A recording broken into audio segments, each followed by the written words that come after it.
Dark forest theory एक ऐसी theory है जिसको जानने के बाद लोग एकदम से घबरा से जाते हैं, क्योंकि इस थ्योरी में एलियन से रिलेटेड कुछ ऐसी बातें हैं जो आपके भी तोते उड़ा देंगी। तो किसी भी व्यक्ति विशेष को समस्या ना पहुंचाते हुए वीडियो को स्टार्ट करते हैं, पर उससे पहले चैनल को सब्सक्राइब कर लो ताकि मेरी भी आत्मा को शांति मिल जाए।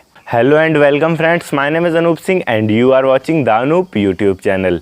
चलिए फिर अवन जी, मैं आपको डार्क फॉरेस्ट थ्योरी एक्सप्लेन करूं उससे पहले आप एक चीज समझ लो, वरना ये थ्योरी आपके बिल्कुल भी समझ में नहीं आएगी और सर के ऊपर से निकल जाएगी। वैसे आज की इस वीडियो में जो आप डार्क फॉरेस्ट थ्योरी के बारे में जानने वाले हो, ये लिउ शिक्जिन नाम के एक चाइनीज राइटर ने लिखी है, या फिर आप उसको साइंटिस्ट भी कह सकते हो। तो अब समझना शुरू करते हैं। सपोज दैट कि हमारे पूर्वज मतलब कि होमो सेपियंस लाखों साल पहले किसी गुफा में रहा करते थे और उनके पड़ोस में ही एक और गुफा थी और वहां उनके पड़ोसी रहा करते थे जिनका नाम था निएंडरथाल। इन दोनों की शक्लें थोड़ी सी डिफरेंट टाइप की थी, पर बॉडी दोनों की सेम थी लगभग। जो होमो सेपियंस थे उनका फेस इंसानों की तरह हुआ करता था, क्योंकि वो आगे जाके इंसान बनने वाले थे जो आज हम लोग हैं। और जो निएंडरथाल हुआ करते थे उनका थोड़ा सा फेस आगे से बढ़ा रहता था बंदरों की तरह। पर ये दोनों की आपस में बिल्कुल भी नहीं जमती थी। ये लोग भले ही अलग अलग गुफाओं में रहते थे, पर ये लोग एक दूसरे के जान के दुश्मन बने रहते थे हमेशा ही। जब भी आमने सामने आते थे तो आर या फिर पार, मतलब तुम बचोगे या हम बचेंगे। अब हो सकता है उस टाइम में भैया इनकी माँ बहन को छेड़ाओ या फिर उनकी माँ बहन को छेड़ाओ, क्या मैटर, वो लोग अपना आपस में समझे। मतलब जान के दुश्मन रहा करते थे, एक दूसरे के सामने आते ही तुम मरो या हम मरे। भले ही हमारे पूर्वज होमो सेपियंस थे, पर हमारे डीएनए में 193 जीन निएंडरथाल के भी मिलते हैं। इसका मतलब समझे दया? नहीं समझे? चलो समझाने का प्रयास करते हैं। मान लीजिए हमारे पूर्वज होमो सेपियंस मतलब कि मजनू और उनके निएंडरथाल की जो महिलाएं थी उनमें में से कोई लैला।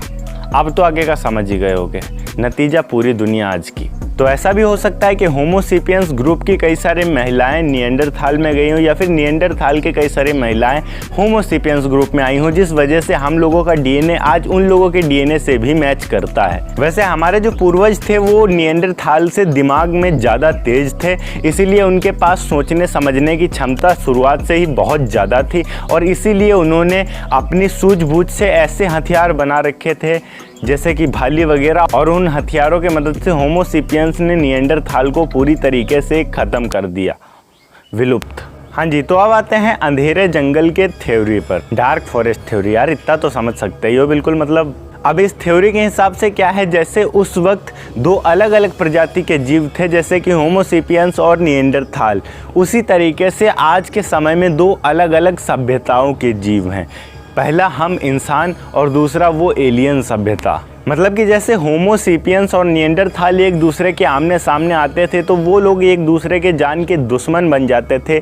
सेम वही सिचुएशन इस बार यहाँ आने वाली है। इंसान और एलियंस जब भी एक दूसरे के आमने सामने आएंगे तो वो लोग एक दूसरे के जान के दुश्मन बन जाएंगे, ऐसा बताया जाता है डार्क फॉरेस्ट थ्योरी में। और उसके बाद एक ही सभ्यता बचेगी, या तो उनकी सभ्यता बचे या फिर हमारी सभ्यता बचे, और जो पावरफुल सभ्यता होगी मात्र वही बचेगी। जैसा कि मान लीजिए अगर एलियन सभ्यता हमसे ज़्यादा पावरफुल है, जैसा कि मूवीज़ में दिखाया जाता है अधिकतर हॉलीवुड के, तो वो एलियन सभ्यता वाले हम इंसानों पर आकर कब्जा कर लेंगे और हम इंसानों को पूरी तरीके से ख़त्म कर देंगे। या फिर अगर हम इंसान ज़्यादा पावरफुल हुए उन एलियंस से और वो एलियंस अभी भी पुरानी लाइफ जी रहे हों, पुराने ज़माने के तरीके से जी रहे हों, जैसा कि अवतार मूवी में दिखाया गया है, उस टाइप से अगर होंगे तो हम इंसान उनको ख़त्म करने की क्षमता रखेंगे। और वैसे भी आज के टाइम में पृथ्वी पर बहुत ही घातक हथियार विकसित हो चुके हैं, जिनमें से सबसे ज़्यादा खतरनाक परमाणु हथियार है। अब इस थ्योरी का एक पार्ट ये भी है कि एलियन जानते हैं कि हम लोग पृथ्वी पर मौजूद हैं,